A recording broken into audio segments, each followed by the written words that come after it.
We're here, Springdale Community Television, at the Springdale Airstrip, and it's quite windy and a big disappointment for Springdale thus far. The Skyhawks were here and wanting to drop themselves down in the middle of Springdale in the soccer field, but have been unable. So I'm chatting with one of the pilots of this vessel, this aircraft we see behind us, and this gentleman is a Newfoundlander. So tell us, Guy, where are you from? From St. John's.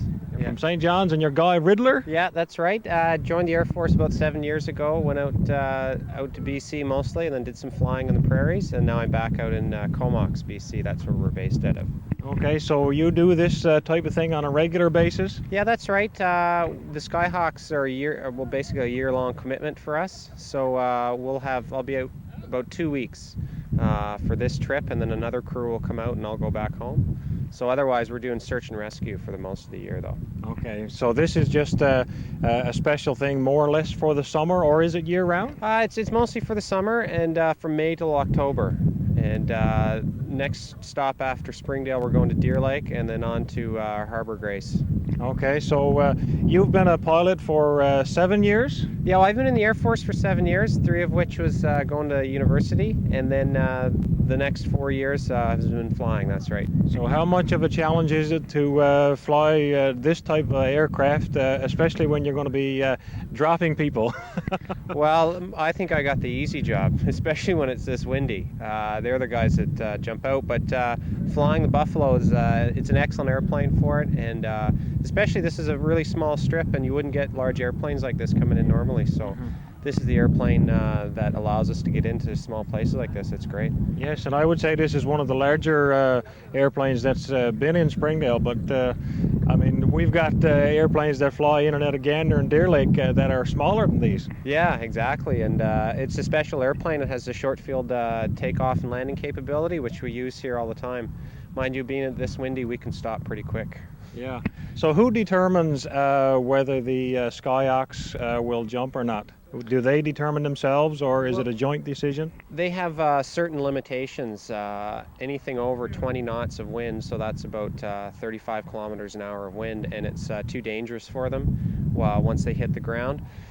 And if the wind is gusting anywhere over 5 knots, so let's say if it's 15 knots and it gusts past 20 knots, then they can't jump as well. So that's what we're running into today, and I could have told you this a couple weeks ago. You know, coming to Newfoundland, it's always windy, right? So yeah.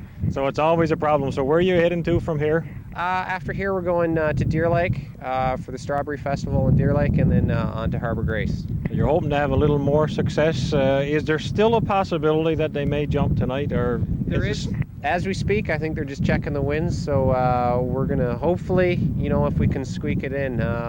But if it's just too dangerous, there's nothing we can really do about it. So is there any message you'd like to send to the residents of Springdale? Well, thanks for having us, and it's great when the sponsors come out and have us at places like this. This is why we're here, and hopefully we'll get a jump in. All right, thanks so much, okay. And enjoy your stay in Newfoundland back home. Thanks very much. And we'll try and have a chat with one of the Skyhawks shortly. All right. Okay, we're chatting now with John Scott, and he's the captain of the Skyhawks. And tell us a little bit, first of all, where you're from and how you got involved with the Skyhawks. I'm from Newcastle, New Brunswick. I was first with the Skyhawks back in 1990, and just this past year I've rejoined them again. This year I'm the administrative officer, and the plan is for me to take over the team at the end of this season for the next season. So your season runs from what to what? This year it was May 1st we started, and we'll go until about the second week in October. Yeah. Okay, so what's the likelihood of you jumping tonight in Springdale? That's a good question. Right now the winds, I think they're a little better than they were this afternoon. They're a lot better. I just got the thumbs up, so hopefully we can get off. The worst problem right now is just the gusting that happens periodically. So I guess the problem is when you jump with a lot of wind, you don't know exactly where you're going to land. That's it. Well, even with the wind, we'll go up to 20 knots, and we can pretty much put it down on the spot where we plan. The problem is the higher the winds, the harder it is to land. And at 20 knots, we'll be landing actually going backwards. So once you're on the ground, the wind's still blowing, you will get drug off who knows where. Yeah.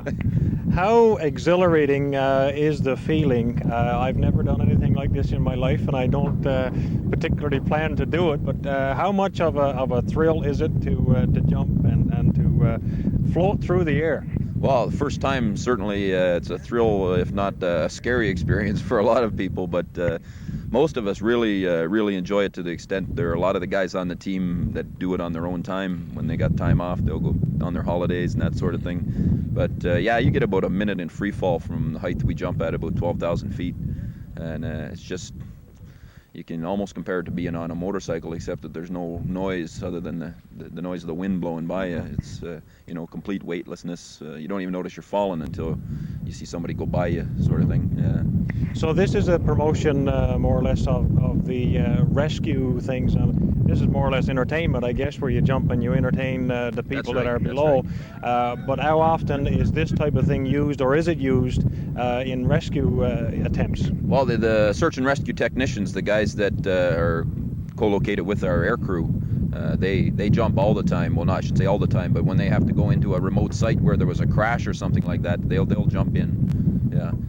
For us, the guys that work at the school and on the team here, we don't participate in rescues to that extent. We have a mission if there's a major air disaster in northern Canada or somewhere like that. We have a standby system with a lot of rations and tents and all that, and we'll put together a team of 10 or 20 guys and send them in. Yeah. Yeah. Now I can see the crew of behind, I think, are getting ready to go.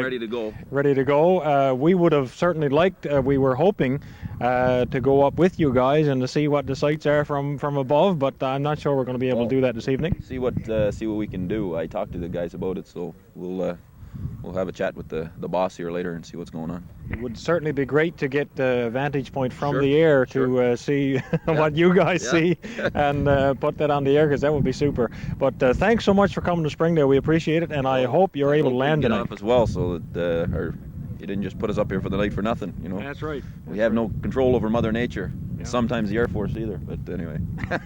That's it. Well, all the best, and thanks for dropping in. Thank you. All right. Okay, and we'll wait and see what happens, and see certainly this aircraft is going to get off the ground. Whether the Skyhawks are going to be able to jump tonight in Springdale is another story. We will certainly see.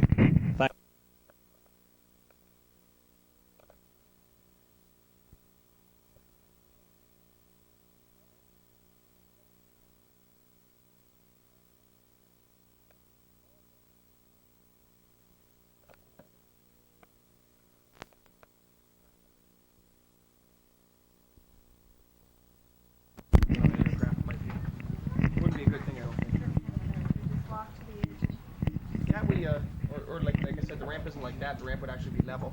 So it depends on what formation you're taking out of the aircraft. But a lot of guys just stand right on the end, two guys can face you, jump up the other side to you. It just depends on what you're doing. Some guys hang off the sides of the plane. Depends on what you're doing, what you plan to do. Before the plane starts, you see the guys will do what's called a dirt dive. That's where you actually go through what you're going to do in the air. And you do it on the ground, so you'll see it. You should see that pretty soon. After the guys get dressed, they'll do a dirt dive. So how many jumps at one time? Depends on the Skyhawk shows. We do 4 passes now, and we have everybody splitting up into what pass that they're on. But sometimes when we do training jumps, we do what's called a big way, where all of us will go at once. Or we'll do like a 16-way. Whenever you hear like 5-way, that means 5 skydivers. And we do 16 ways. We just call it a big way, and that means the whole team will jump at once. So you won't be doing that today? No, because it's the people, you want to extend the show for the people. You don't want to do just once and it's over. A lot of times when we do major air shows, if we have more than one jump in a day, we'll do one full Skyhawk show, and then after that we'll do one big way. Because it doesn't mean we do what's called a cloudburst. That kind of looks neat. But our other show is really nice to see. And it's better when it's all spread out, so people don't have to concentrate on more than one formation at a time. So how long have you been jumping? I became a paratrooper in 1992, so I was doing low-level stuff, and then I started free falling 3 years ago. And this is my second year with the Skyhawks, second year with the team.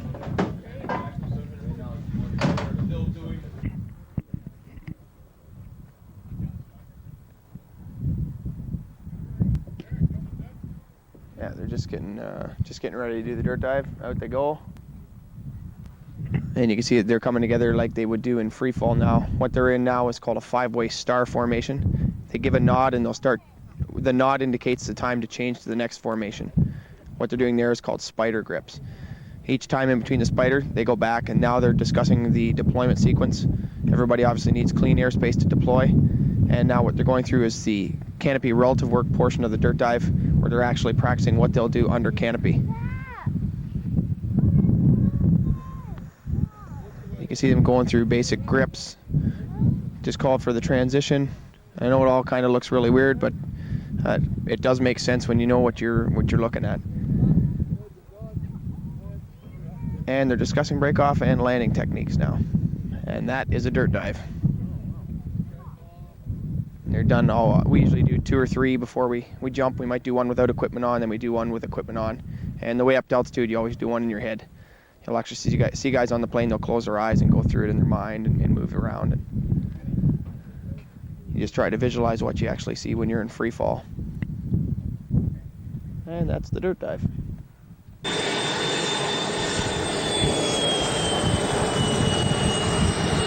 I don't know if this mic's going to hear me, but once again, there's a second dirt dive. They're in the star formation, and they're changing into a spider. Back to the star, another spider. Sorry, that's an open accordion. Back to the star. And now they're discussing break-off. Pull together. One man will work on his own, and you'll see the 4 others work together. There they're building what's called a 4-stack, remembering that this is under canopy now. And now they're going to transition to what's called the diamond formation. Down he comes, fan the canopies, and you have the diamond. Now they're going to talk about breaking off the diamond. It's called dropping the guts, which means dropping the center of the diamond. Stand by and break. So they drop the 2 center guys, who then transition into another formation called a down plane. And the first 2 guys are now building a biplane. And there we have our dirt dive.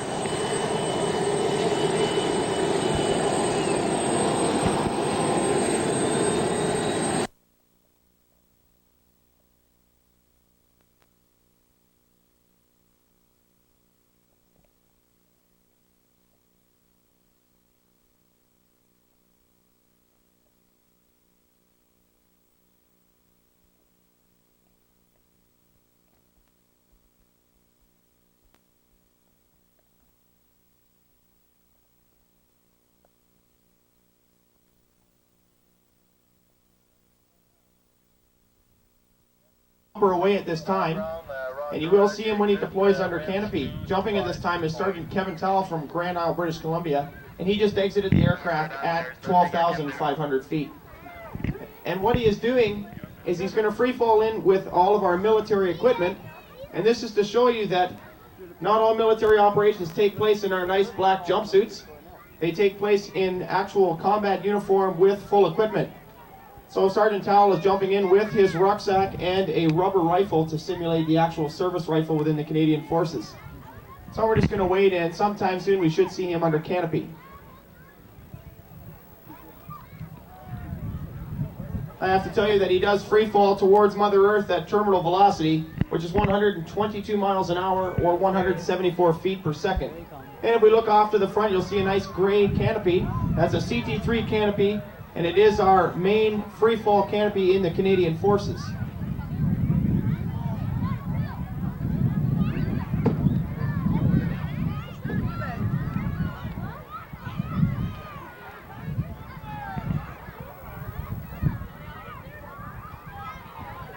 These canopies are almost like the canopies that are Skyhawk canopies, and they fly exactly like the wing of an aircraft, and we always must land into the wind. And that was the large problem tonight, was the actual wind speed.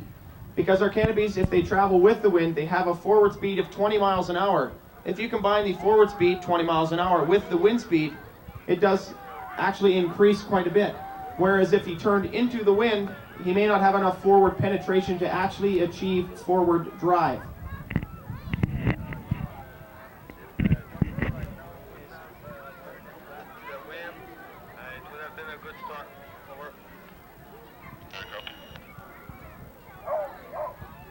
And we can see now that Sergeant Towell has turned the canopy into the wind. and it just looks like he's sitting there floating. This is because there's so much forward speed of the wind, and the canopy cannot actually achieve forward drive because it can't outdrive the wind speed.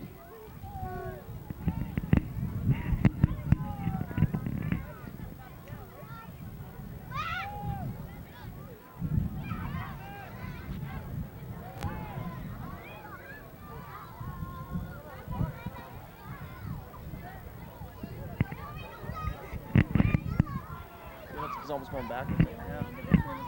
I gotta have a radio. Yeah, same hand or? Yeah. Well, I gotta. Yeah. I am busy because I gotta go to my book all the time and everything as well. He'll be lucky if he lands here. I was just gonna say he's got a. So you're literally going to win the landing against the wind. You have to. Okay, because I noticed him coming here and said, "Oh, geez, he's going out today." Yeah. So we might land on the south off there. Yeah. That'll be all right too. It's a nice. Oh yeah.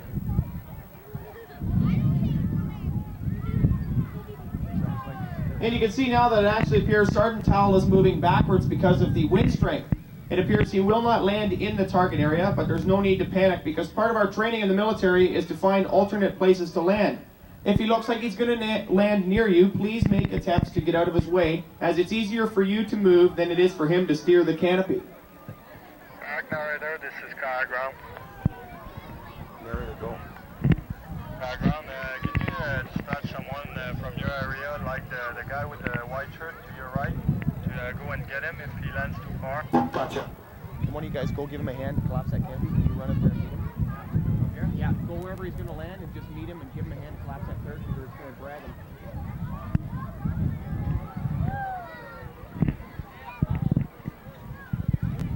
So we're watching now Sergeant Towel coming in. And like I mentioned before, it appears he's not going to make the target area, so please make an attempt to get out of his way. And you see he's just lowered his equipment. This is what happens if we were to do a military insertion. This is actually his backpack that he carries all of our vital equipment in.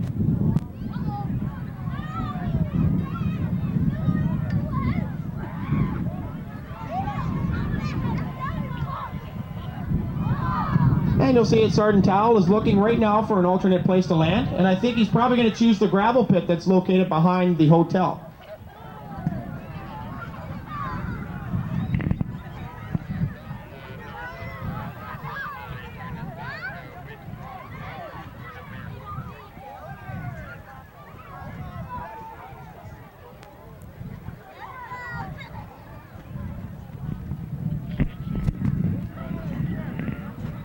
It appears that he's going to be landing behind the hotel in the ground.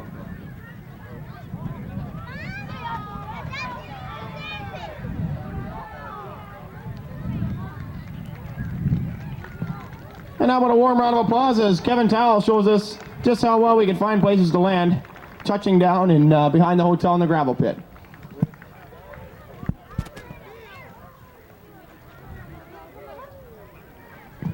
And at this time, from the aircraft, they've called a stop drop. And that means what we have to do is make sure that Sergeant Towell is safely on the ground. It's a standard procedure during a Skyhawk show that if one of the jumpers doesn't make it back to the drop zone, we always make sure that things are okay before we carry on with the demonstration. So stand by and we'll be back to you momentarily as soon as we find out the whereabouts of Sergeant Towell. Thank you.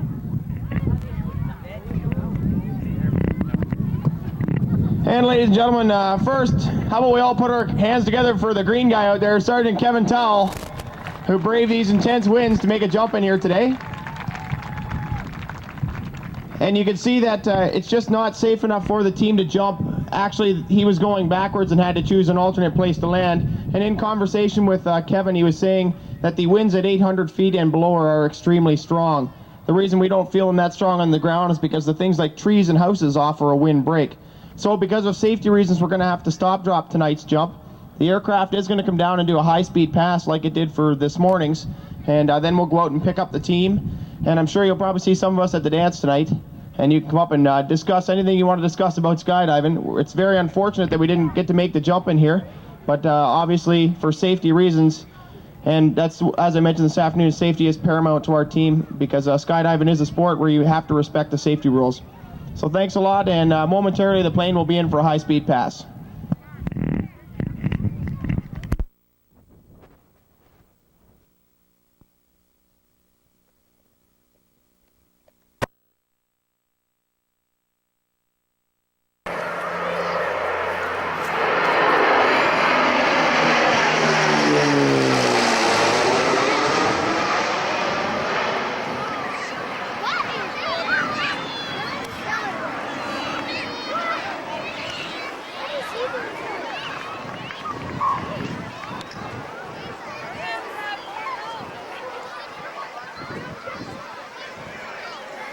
Yes, hello. Hope we didn't run out of batteries. No, hope. I hope Lorne is not throwing up on the floor up there. We're gonna have drawn back from the airstrip. I'd say.